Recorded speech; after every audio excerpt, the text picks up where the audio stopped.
లేవు పని చేయి. హలో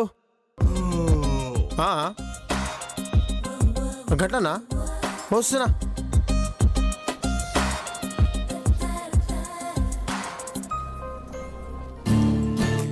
ఇగో మేడం నాకు 2 దినాలు చుట్టి కావాలి. ఇగో మేడం మిమ్మల్ని నాకు 2 రోజులు లీవ్ కావాలి. కష్టం. అగో ఎందుకు?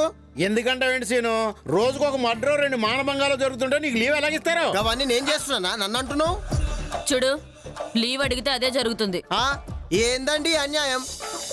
పోలీసు వాళ్ళు మనుషులు కాదా, లేక ఫ్యామిలీలు ఉన్నాయా? ఒక్కొక్కరికి 2 ఫ్యామిలీ కూడా ఉంటాయి. అరే లడ్డు నువ్వు ఊకరా అబ్బాయి, ఒక్కళ్ళకే దిక్కులేదంట మళ్ళీ ఇద్దరంట. లీవ్ ఇవ్వడం కుదరదు. ఆగో చెప్పండి ఏం కావాలి?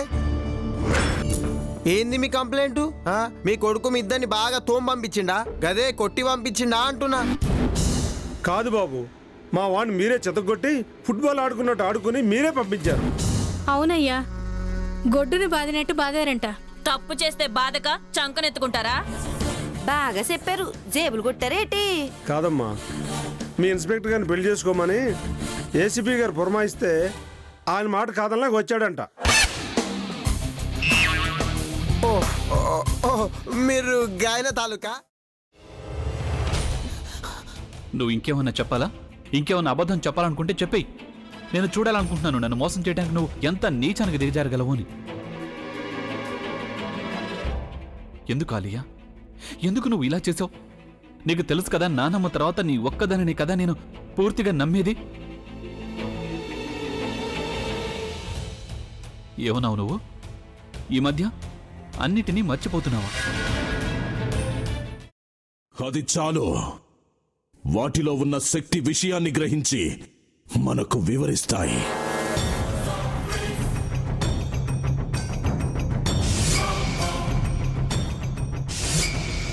ఎవరు ఆ దండ విప్పొద్దు, గది తలుపులు తెరవద్దు.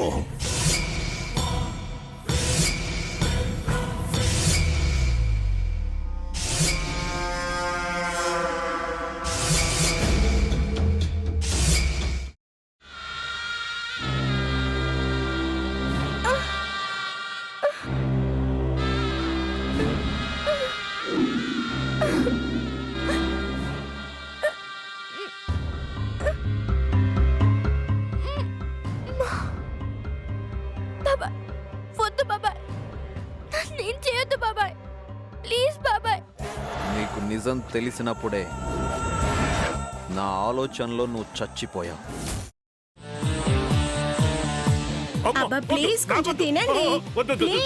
భీమారావు గారు, మీరా? ఇగో మీరా కాదు సక్కుబాయ్.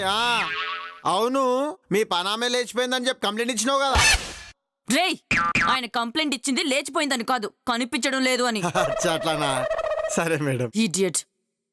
ఆ వంట మనిషి పేరేంటన్నారు? రత్తాలు మేడం. ఏం పెద్ద మంచి, నీ వంట మంచిని కూడా మేడం అని పిలుస్తావా? రేయ్ హాఫ్ బ్రెయిన్,